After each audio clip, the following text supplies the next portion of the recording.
24 घंटे सिर्फ एक दिन और बिल 5 लाख। सुनने में अजीब लगता है ना जी, लेकिन इंडिया के कई शहरों में एक बड़े वेडिंग सेटअप का कोटेशन इतना होना बिल्कुल मुमकिन है।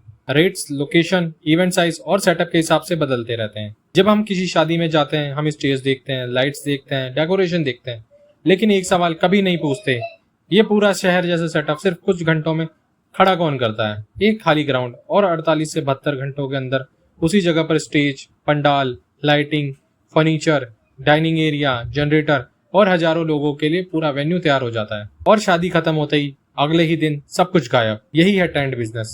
और इस वीडियो में हम सिर्फ ये नहीं जानेंगे कि टेंट बिजनेस में पैसे कैसे बनते हैं, हम देखेंगे कि एक नॉर्मल टेंट हाउस शुरू करने के लिए कितनी इन्वेस्टमेंट चाहिए, एक 5 लाख के ऑर्डर का पूरा कॉस्ट और प्रॉफिट ब्रेकडाउन क्या होता है, एक साथ कई शादियां कैसे मैनेज होती हैं, टेंट ओनर करोड़ का बिजनेस कैसे खड़ा करते हैं, और सबसे आखिर में ये भी जानेंगे कि अगर आज कोई इस बिजनेस में उतरना चाहे तो उसके लिए ये बिजनेस कितना प्रॉफिटेबल और कितना रिस्की है।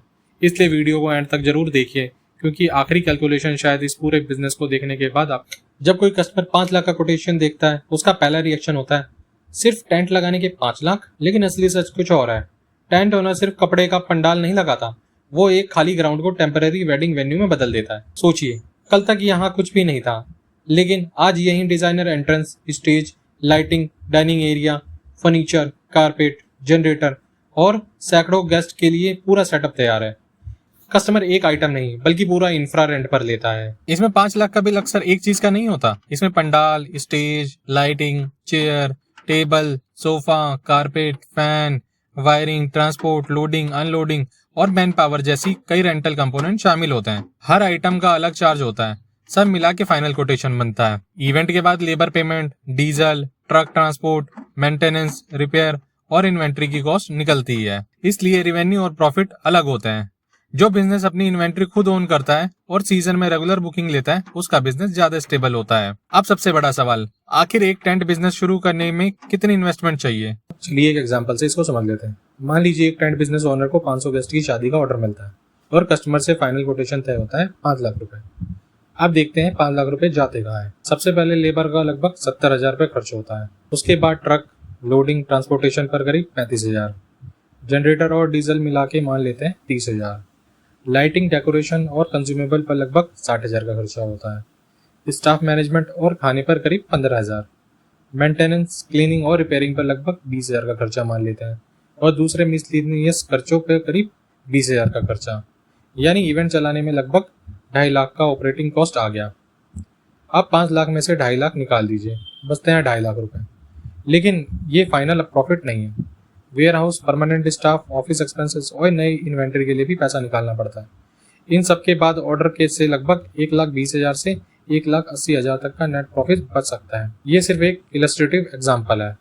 अब सोचिए अगर वेडिंग सीजन में ऐसे 12 ऑर्डर मिल जाए और हर ऑर्डर से एवरेज 1.5 लाख नेट प्रॉफिट हो, तो एक महीने का नेट प्रॉफिट लगभग 18 लाख तक पहुंच सकता है। अब तक हमने समझा कि एक इवेंट का कोटेशन लाखों तक कैसे पहुंच सकता है, लेकिन सबसे बड़ा सवाल, क्या इस बिजनेस को शुरू करने के लिए भी करोड़ों की जरूरत पड़ती है? जवाब है बिल्कुल नहीं। बहुत से टेंट बिजनेस छोटे लेवल से शुरू होते हैं और धीरे धीरे अपनी इन्वेंट्री को बढ़ाते जाते हैं। इस बिजनेस की सबसे बड़ी स्ट्रेंथ यही है, हर बुकिंग के बाद अपने एसेट्स को बढ़ाया जाए। सबसे पहले आमतौर पर खरीदे जाते हैं टेंट के fabric, waterproof sheets, bamboo, MS pipe, structure material, banquet chair, table, carpet, basic lighting. जैसे जैसे बुकिंग बढ़ती है वैसे वैसे stage, designer decker, sofa sets, cooling equipments और प्रीमियम इन्वेंट्री ऐड की जाती है। हर नए इवेंट के साथ नए टेंट खरीदना नहीं पड़ता। एक ही इन्वेंट्री को सीजन में कई बार यूज किया जा सकता है, बस मेंटेनेंस और प्लानिंग स्ट्रांग होनी चाहिए। इसलिए एक्सपीरियंस टेंट ओनर हर इवेंट के बाद इन्वेंट्री को इंस्पेक्ट करते हैं, रिपेयर और स्टोर करते हैं। जितनी अच्छी इन्वेंट्री मैनेजमेंट, उतना बेहतर प्रॉफिटेबिलिटी और कस्टमर सेटिस्फैक्शन।